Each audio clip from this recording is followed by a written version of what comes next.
तो आज हम स्टडी करते हैं मॉलिक्यूलरिटी या फिर रिएक्शन, यानी हम ये जानेंगे कि किसी भी रिएक्शंस की मॉलिक्यूलरिटी कितनी होती है, यानी किसी भी रिएक्शंस में जब मॉलिक्यूल इन्वॉल्व होते हैं तो उनकी मॉलिक्यूलरिटी कितनी होगी, इसके बारे में जानेंगे। तो हम स्टार्ट करते हैं, मॉलिक्यूलरिटी के बारे में पढ़ते हैं। तो मॉलिक्यूलरिटी होगी क्या, है ना। मॉलिक्यूलरिटी का मतलब ये है कि the number of reacting species involve in an elementary reaction, है ना। किसी एलिमेंट्री रिएक्शन में जितने नंबर ऑफ मॉलिक्यूल या एटम्स या आयंस इन्वॉल्व होते हैं उतनी ही क्या होती है, मॉलिक्यूलरिटी होती है ना। यानी मॉलिक्यूलरिटी का मतलब क्या हुआ, the number of reacting species. अब रिएक्टिंग स्पीसीज में क्या हो सकता है, एटम हो सकता है या मॉलिक्यूल्स हो सकते हैं या आयन हो सकते हैं, तो उनको हम रिएक्टिंग स्पीसीज कहते हैं। तो the number of reacting species taking part in an elementary reaction which must be collide simultaneously is called molecularity या फिर रिएक्शन। दूसरी बात अगर करें तो जो मॉलिक्यूलरिटी होती है, molecularity always a whole number, यानी जो मॉलिक्यूलरिटी होगी ये हमेशा क्या आएगी, एक होल नंबर में आएगी, एक कंप्लीट नंबर में रहेगी, यानी होल नंबर में रहेगी। जैसे बात करें फ्रैक्शन में नहीं आएगी। ये नहीं है कि जैसे हाफ मॉलिक्यूल्स या हाफ एटम्स या हाफ आयन किसी रिएक्शन में इन्वॉल्व हो जाएंगे, है ना। जब भी रिएक्शन में इन्वॉल्व होंगे तो एक होल नंबर में एटम्स या आयंस या मॉलिक्यूल क्या होते हैं, इन्वॉल्व होते हैं। दूसरी अगर बात करें इसमें, never determine the rate of A reaction. जो मॉलिक्यूलरिटी होगी ये कभी रेट ऑफ रिएक्शन को डिटरमाइन नहीं करती है, यानी रेट इन पर डिपेंड नहीं करेगा कि कितने मॉलिक्यूल इसमें इन्वॉल्व हो रहे हैं। जैसे अगर बात करें कॉम्प्लेक्स रिएक्शनों की बात कर लीजिए, तो कॉम्प्लेक्स रिएक्शन में तो बहुत सारे मॉलिक्यूल इन्वॉल्व होते हैं, लेकिन उनकी जो रेट होगी वो उन पर डिपेंड नहीं करेगा कि कितने मॉलिक्यूल इन्वॉल्व हो रहे हैं, या अदर किसी एलिमेंट्री रिएक्शन की ही बात कर लें।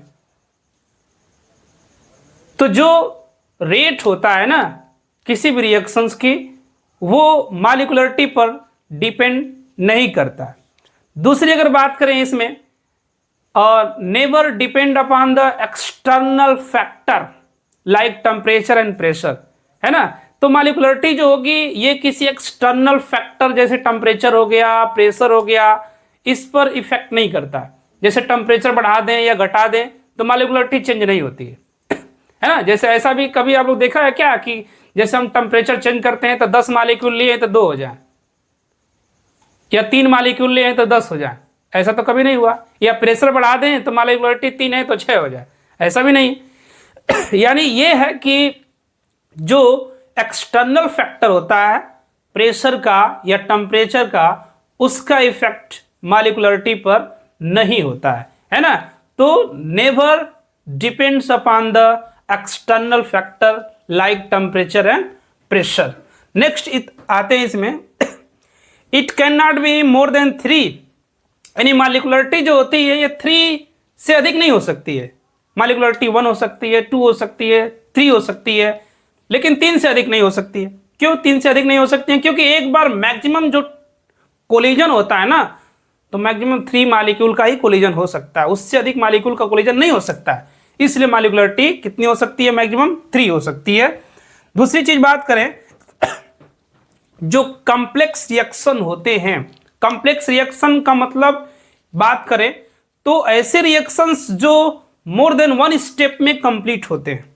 तो जो रिएक्शन मोर देन 1 स्टेप में कंप्लीट होते हैं ना, उनको हम बोलते हैं कॉम्प्लेक्स रिएक्शन। तो अगर बात करें हम कॉम्प्लेक्स रिएक्शनों की, तो कॉम्प्लेक्स रिएक्शनों में जो मॉलिक्यूलरिटी होगी वो उसके स्लोवेस्ट स्टेप पर डिपेंड करेगी, यानी उसके स्लोवेस्ट स्टेप में जितने नंबर ऑफ मॉलिक्यूल इन्वॉल्व होंगे ना, वही उसकी क्या होगी, मॉलिक्यूलरिटी होगी। और ये इसके टाइप्स अगर देखेंगे, जैसे फर्स्ट एक आता है, इसमें अगर बात करें यूनिमॉलिक्यूलर, यूनिमॉलिक्यूलर, है ना, यूनिमॉलिक्यूलर।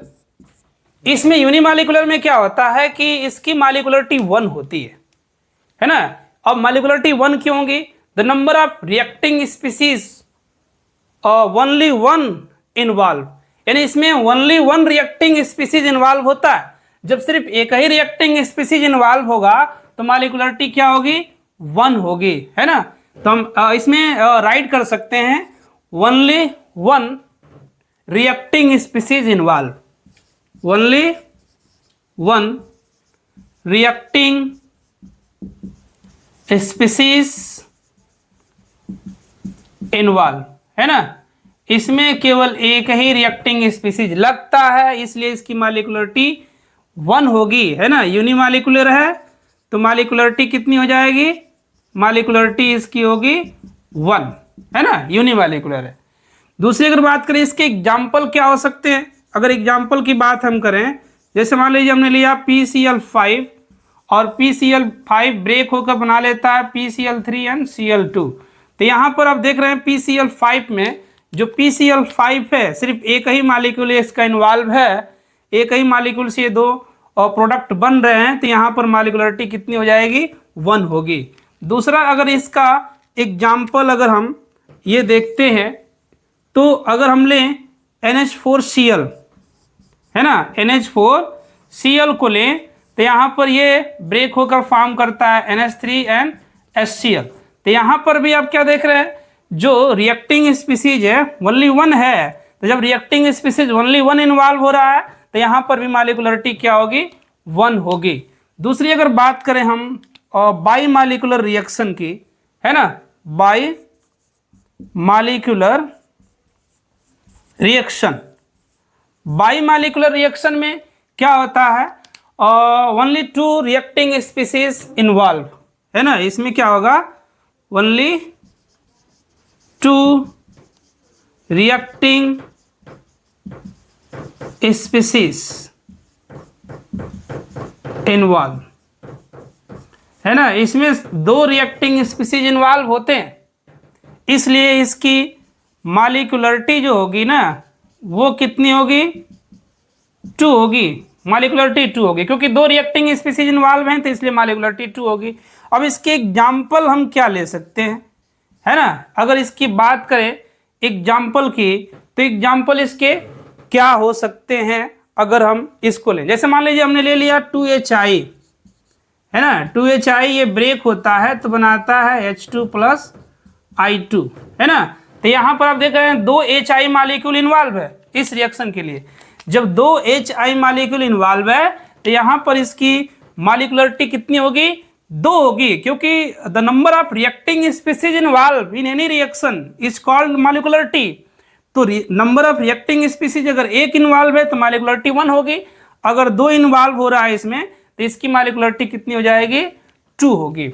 वहीं अगर बात करें हम तीसरा यहाँ पर लें ट्राई मॉलिक्यूलर रिएक्शन की बात करें, ट्राई मॉलिक्यूलर रिएक्शन, है ना। तो ट्राई मॉलिक्यूलर का मतलब क्या है कि 3 रिएक्टिंग स्पीसीज इन्वॉल्व, है ना। इसमें क्या होगा, 3 रिएक्टिंग स्पीसीज इन्वॉल्व, है ना। इसमें क्या होगा कि 3 रिएक्टिंग स्पीसीज क्या होगा, इन्वॉल्व होता है इसमें। तो जब 3 रिएक्टिव स्पीसीज इन्वॉल्व होगा तो इसकी जो मॉलिक्यूलरिटी हो जाएगी वो कितनी होगी, 3 होगी। मॉलिक्यूलरिटी हम क्या लिख देंगे, इसकी 3 होगी, क्योंकि नंबर ऑफ रिएक्टिंग स्पीसीज कितने इन्वॉल्व हो रहा है, 3 इन्वॉल्व हो रहा है। तो बोला ही गया है कि the number of reacting species involve in any type of reaction is called molecularity. तो if number of molecule only 1 involve then called unimolecular reaction, if 2 molecule involved in any reaction then called bimolecular reaction, if 3 molecule involved in any reaction is called trimolecular reaction, है ना। तो इसमें क्या है कि 3 reacting species involve है इसलिए molecularity इसकी क्या हो जाएगी, 3 होगी। अगर इसके एग्जाम्पल हम देखें ट्राई मॉलिक्यूलर रिएक्शन के, तो इसमें अगर हम लें तो ये आ जाएगा आपका 2NO, है ना। यहाँ पर एक एग्जाम्पल दें तो 2NO + O2 क्या बनाएगा, 2NO2। तो यहाँ पर आप क्या देख रहे हैं, 2 जो मॉलिक्यूल हैं ये NO के हैं और 1 मॉलिक्यूल ये है, तो 2 और 1 3 हो गया ना। तो 3 मॉलिक्यूल इसमें इस रिएक्शन में इन्वॉल्व हो रहा है, इसलिए मॉलिक्यूलरिटी क्या हो जाएगी, इसकी 3 होगी यहाँ पर। दूसरा एग्जाम्पल अगर हम ले यहीं पर ट्राई मॉलिक्यूलर में ही, तो एक आता है 2FeCl3 + SnCl2, है ना।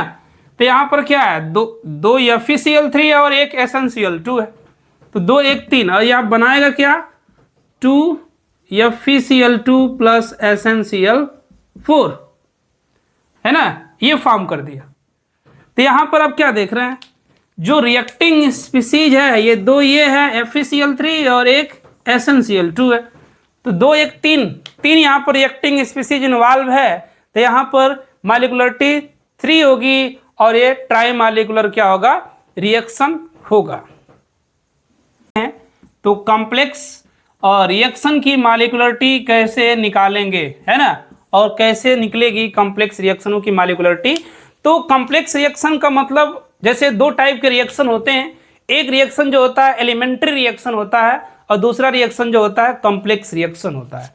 एलिमेंट्री रिएक्शन की बात अगर करें तो those reaction which completed in only one step is called elementary reaction and those reaction which completed in more than one step is called complex reaction. मतलब जो रिएक्शन एक ही स्टेप में कंप्लीट होगा उसे एलिमेंट्री बोलेंगे, और जो रिएक्शन मोर than one step में कंप्लीट हो रहा है उसको हम कॉम्प्लेक्स रिएक्शन बोलेंगे। एलिमेंट्री रिएक्शनों का मॉलिक्युलरिटी निकालना काफ़ी इजी है, क्योंकि किसी भी एलिमेंट्री रिएक्शन में और जितने नंबर ऑफ स्पीसीज पार्टिसिपेट होंगे वही उसकी क्या होगी, मॉलिक्युलरिटी होगी। लेकिन जो कॉम्प्लेक्स रिएक्शन होते हैं ना, कॉम्प्लेक्स रिएक्शनों की जो मॉलिक्युलरिटी होती है उसको निकालने के लिए हमको देखना पड़ता है रेट डिटरमाइनिंग स्टेप।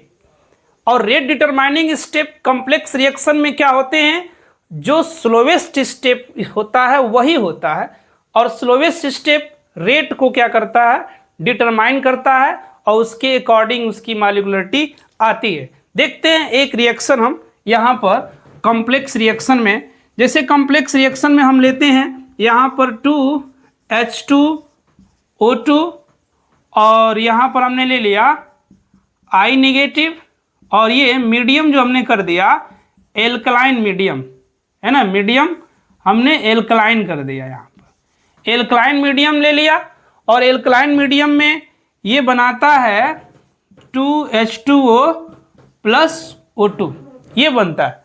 लेकिन ये जो इस रिएक्शन है ना, ये कॉम्प्लेक्स रिएक्शन है, इसके लिए हम क्या करते हैं, मैकेनिज्म देखते हैं, मैकेनिज्म इस रिएक्शन का।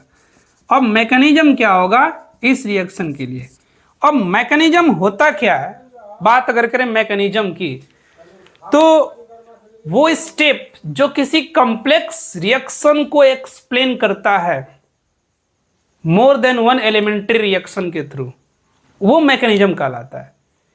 यानी मैकेनिज्म कुछ नहीं है, मैकेनिज्म ये है कि किसी भी कॉम्प्लेक्स रिएक्शन को more than one elementary step में रिप्रेजेंट कर देता है, तो वो मैकेनिज्म होता है।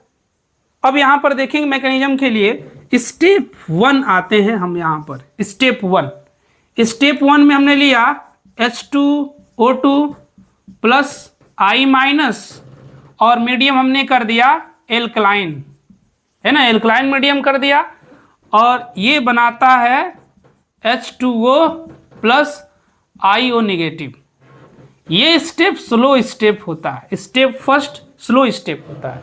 ये जो IO नेगेटिव है ना, ये IO नेगेटिव ये एक इंटरमीडिएट है, ये क्या बनाता है, इंटरमीडिएट, है ना, और इंटरमीडिएट क्या करता है, डिसाइड करता है कि प्रोडक्ट क्या बनेगा।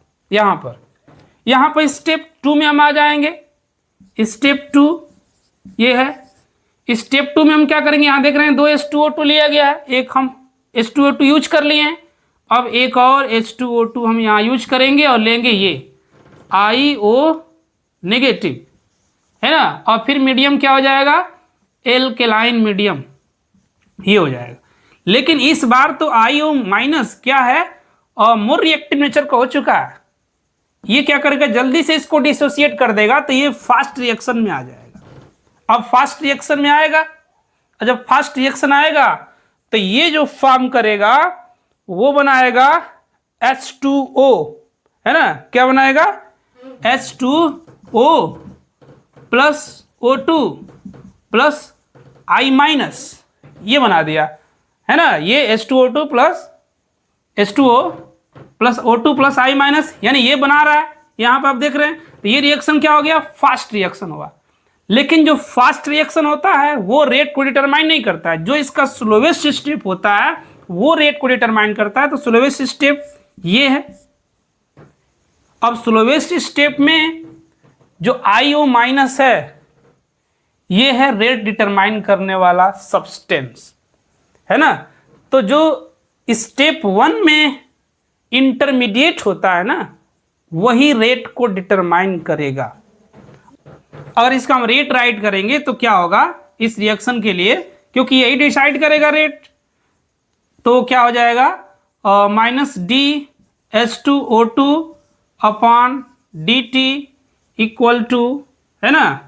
स्लोवेस्ट स्टेप ये है तो इसके बारे में हम राइट करेंगे, यानी क्या हो जाएगा K concentration of H2O2 into क्या लिख देंगे I माइनस, है ना। तो इस तरीके से ये आएगा जो रेट को क्या करेगा डिटरमाइन करता है।